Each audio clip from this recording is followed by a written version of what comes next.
From Pacifica, this is Democracy Now! The sponsors are the elite of the global elite from the corporate world. So you have Coca-Cola, McDonald's, Cadbury. These aren't exactly the firms you might think of when you think of elite athleticism. Lockdown in London. As prime seats bought by corporations remain empty at Olympic Games, British police crack down on protesters outside. On Friday, 182 cyclists were arrested outside Olympic Park. We'll go to London for a report from Jules Boykoff on what you won't see during NBC's wall-to-wall coverage. Then a pro-Romney super PAC unveils a new ad touting Mitt Romney's leadership at the 2002 Olympics. As an athlete, you're training your whole life for that one moment at the Olympics. But America's Winter Olympics were mired in scandal and deficits. They turned to Mitt Romney. He faced a $400 million budget deficit and turned that around to a $100 million surplus. Investigative reporter Wayne Barrett on how key figures in the Salt Lake City Olympic bribery scandal remain influential backers of Romney's presidential run. Then a look at how the world's super-rich are hiding as much as $32 trillion in offshore tax havens. That's twice as much as the gross domestic product of the United States. Today, James Henry, former chief economist at the consulting group McKinsey & Company. All that and more coming up.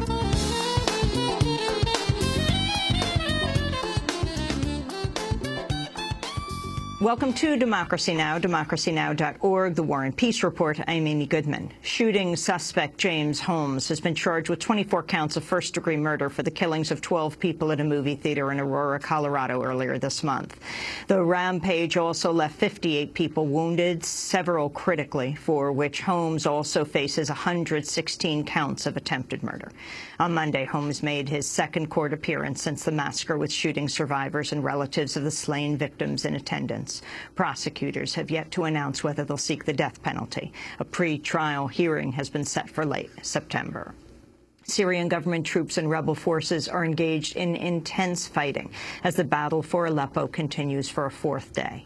Both sides have offered conflicting accounts of their advances in the city, with the Syrian military claiming to have retaken several rebel-held areas. Residents have reported intense overnight shelling in a number of neighborhoods targeted by the regime of Syrian President Bashar al-Assad. Government forces, meanwhile, are again being accused of targeting international monitors after a convoy carrying the head of the UN observer mission was attacked Monday. At the United Nations, Secretary General Ban Ki-moon condemned the violence. The government is adding to its brutal crackdown by attacking heavily populated areas with the fighter aircraft and helicopters. The armed opposition groups have also stepped up their attacks. Each day, as the violence spirals, more Syrians are killed, injured, and tortured, or forced to flee their homes or their country. Republican candidate Mitt Romney has drawn international criticism for suggesting that a superior culture, not occupation, explains the gap between the Israeli and Palestinian economies. Speaking at a fundraiser attended by wealthy U.S. donors in Jerusalem, Romney spoke of a, quote, dramatically stark difference in economic vitality, unquote, between Israel and the occupied territories. He concluded, quote, I recognize the power of at least culture and a few other things. If you could learn anything from the economic history of the world, it's this. Culture makes all the difference, he said. Romney added similar economic differences are present in other neighboring countries, such as the U.S. and Mexico. In his comments, Romney also grossly understated the income gap between Israelis and Palestinians living in under occupation. Palestinians have denounced Romney's remarks. In Ramallah, Palestinian Authority negotiator Saeb Erekat said Romney had been racist. Look, Palestinians and Israelis may be in a conflict, but Palestinians and Israelis are people, equal. And such racist statements does not serve those who are trying to protect and save lives in this region. In his remarks, Romney also lavished praise on Israel's socialized medical system, applauding it for its lower rate of GDP spending than in the United States. Romney was in Israel as part of a three-nation foreign tour that's now brought him to Poland. Democrats appear poised to adopt same-sex marriage as part of their convention platform, becoming the first major party to do so. The Democratic Party drafting committee reportedly voted unanimously over the weekend to approve language endorsing same-sex marriage. The addition now faces a vote before the entire platform committee in 2 weeks, then another vote by convention delegates in Charlotte, North Carolina in September. The move comes after President Obama became the first sitting president to declare his support for same-sex marriage in May. A federal judge has refused to block a new anti-abortion law in Arizona, clearing the way for it to take effect later this week. The law bans abortion after 20 weeks gestation or 18 weeks post-fertilization, except in medical emergencies. Abortion rights advocates have vowed to appeal, calling the measure among the most extreme of more than 6 similar bans across the United States. A group of undocumented immigrant activists say they've infiltrated a detention facility in Broward, Florida, and found dozens of immigrants there who should be released under the Obama administration's policies. 7 organizers with the National Immigrant Youth Alliance allow themselves to be placed in deportation proceedings in order to organize with detainees at the Broward Detention Center. The group said they found more than 60 detainees with no criminal record or prior deportation, some of whom were detained as passengers in vehicles. They also found detainees in need of immediate medical care, including one with a blood clot in his leg and another with a bullet in the spine. Despite an executive action announced by President Obama last month to stop deportations of many undocumented youth, the group said they found more than a dozen young detainees who would qualify for the DREAM Act, a legislative proposal granting residency to certain youth who entered the country as minors. Obama administration officials had promised to comb through backlog cases and close those involving immigrants with no criminal records and strong family ties, but fewer than 2% of deportation cases have been closed.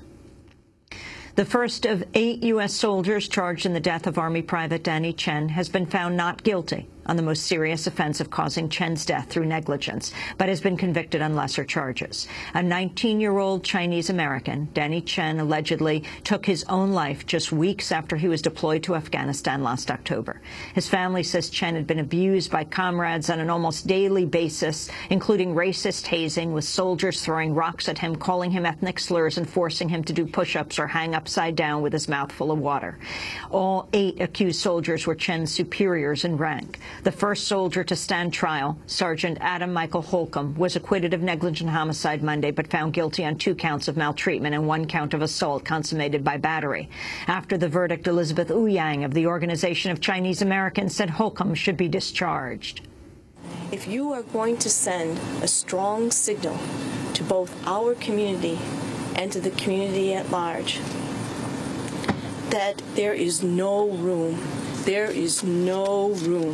for any so-called superior who harbors racist feelings to be in the Army, then you dishonorably discharge Sergeant Adam Holcomb from the United States Army. He is a disgrace to the Army.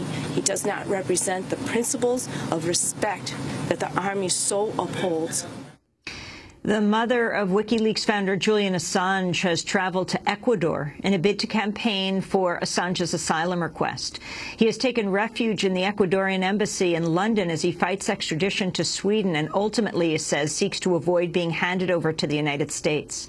Speaking on Monday in Quito, Assange's mother, Christine Assange, said her son deserves international protection. We know that WikiLeaks and Julian are doing something good for the world, and we have millions of supporters among the peoples of the world. And this is more than an issue now of just WikiLeaks or just Julian. This is now an issue of justice and the future of press freedom. So regardless of what we may feel personally, we're fighters like you are in Latin America. And we don't give in to bullies. This is one of the reasons that Julian chose Ecuador. And protesters opposed to mountaintop removal coal mining shut down operations at a controversial West Virginia strip mine over the weekend with a series of coordinated lockdowns, tree sits, and banner drops. Police said about 20 activists were arrested after the action Saturday at Patriot Coal's Hobart strip mine in Lincoln County, West Virginia, most of them charged with trespassing.